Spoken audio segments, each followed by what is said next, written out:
Okay, we're back with chapter 9, Ransom. Remember last time the boys went over with the flashlight under the window and scared the girls, but then they dropped the flashlight, so now the girls have the flashlight. So I bet that's why this chapter is called Ransom. So chapter 9, here we go. Caroline was standing in the bathroom practicing expressions in the mirror. She had actually been studying her eyebrows to see what they did when she went from sad to frightened, from scared to angry. And that was when she heard the scream. Oh, we're gonna hear it from the girl's point of view, I bet you right now, about what happened with the floating heads. Let's just see. Thinking her sister was being strangled, Caroline rushed into the room across the hall to find Beth on the floor, her chair overturned, eyes huge. "What is it?" Caroline cried. "Oh, Caroline, the most horrible thing right outside my window." "Girls, what's going on?" asked her father, hurrying in, with Mother following. "Dad, there was something right outside my window," Beth cried, still shaken. "What was it?" "It was a bobbing head, a floating face. It was green with gray eyes, and oh, it was awful. All decayed with drool coming out of its mouth." And Father reached down and picked up the book Beth had been reading, The Creeping Dead.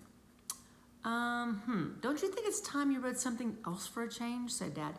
"I only had a half chapter to go, and I just had to know how it ended," Beth said.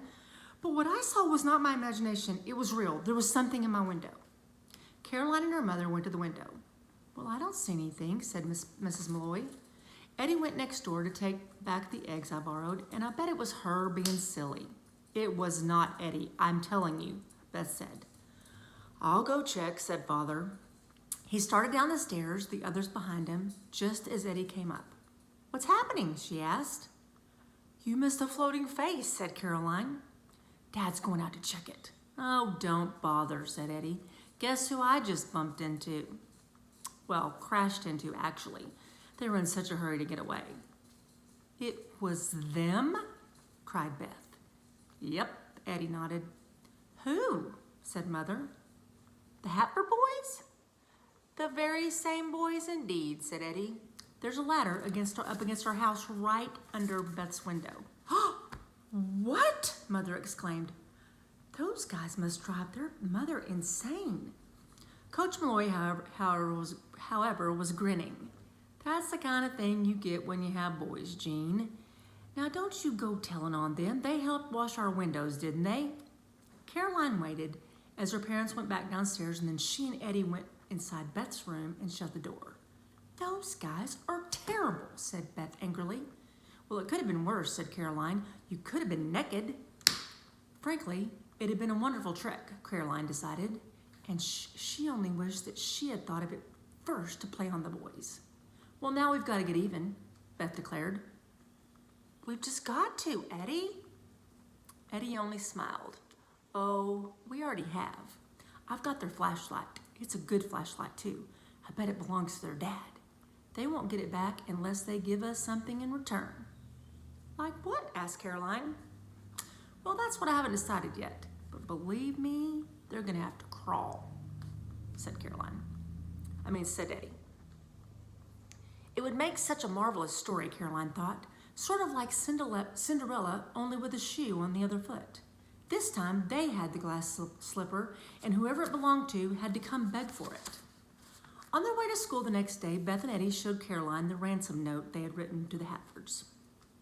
"To whom it may concern, if you ever hope to see your flashlight again, you will meet us at the swinging bridge at 7:30 this evening, and you will each say aloud, 'I am honestly and truly sorry for the trouble I have caused, and will be a faithful, obedient servant of the realm now and forever.'"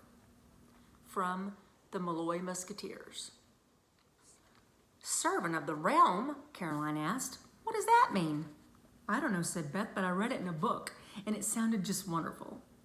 "It is wonderful," said Caroline. "We could go walking down the path tonight, single file, dressed like Egyptian princesses or something, and make them kneel down on one knee when they say it." "Ew, not me," said Eddie. "I'm not going in as any princess." "The boys are never going to do that," said Eddie. "Getting them to say they're sorry is going to be hard enough. Well, who's going to take the note? I mean, who gets the note? Said Caroline. You're going to give it to Wally. If we gave it to Jake or Josh, they wouldn't even read it. They'd probably just make a spitball out of it, said Eddie. Caroline could hardly wait to get to class. When the bell rang and she went into the classroom, however, Wally wouldn't even look at her, which told her just how upset the boys were that they had lost their father's flashlight. She decided to wait until Miss Applebaum finished talking before she dropped the note over Wally's shoulder. But Miss Applebaum wouldn't stop talking. She was talking about the invention of the telegraph or something, which did not interest Caroline in the least. Caroline rested her head on one hand and drew a picture of Miss Applebaum in her notebook. It's not very nice. Let's see what she does. The more the teacher droned on, the wilder the drawing became. She gave Miss Applebaum a monstrous mouth with fire coming out of it. She gave her horns and a tail and scales like a dragon. The dragon lady even looked like Miss Applebaum, had the same kind of hair and the same kind of glasses. Clickety-clackety went her mouth, just like a telegraph of its own. Wally raised his hand to go to the restroom, and Miss Applebaum nodded to him that he could go. Now, thought Caroline, while he was out of the room, she waited until Miss Applebaum was looking the other way and then quickly leaned forward and dropped the note onto Wally's desk. When Wally came back, Miss Applebaum was still carrying on, and Caroline was busily drawing claws on the teacher's hands and feet. She saw Wally's head bend down over the desk as though he were looking at something. She saw his arms move slightly as though he were unfolding a piece of paper, and then she watched as his ears turned from pink to red. He was reading the note. A few minutes later, a small piece of paper came flying over Wally's shoulder and landed on her notebook. Caroline opened it. Malloy Musketeers, it said, drop dead. The telegraph led to the telephone and the phonograph, and Caroline felt that she could not stand it another minute. This time, she raised her hand to be allowed to go to the restroom, and when the teacher nodded, she tiptoed out. Once in the hallway, she gave a big sigh of relief. The girls' restroom was on the other side of the auditorium, and Caroline did a risky thing. Instead of going all the way around, she opened one of the great doors to the darkened room and took 4 steps up on the stage. And she walked out into the middle, staring up at the rows of seats before her. Goosebumps rose on her arms. Someday, she was sure, she would be right here with lights shining down on her in a gorgeous costume, and she would dazzle the people of Buckman as they'd never been dazzled before. She walked to the very edge of the stage and whispered to the audience, "A faithful and obedient servant of the realm, now and forever." It sounded wonderfully mysterious and romantic. With that done, she crossed over, went down the steps, and out the door to the other side. All heads were bent over the desk when Caroline came back into the room. And as she went down the aisle to her seat, Miss Applebaum said, "Well, we are all writing a paragraph about what we think is the world's greatest invention, Caroline." Thank goodness the lecture was over, Caroline thought, and she picked up her pencil.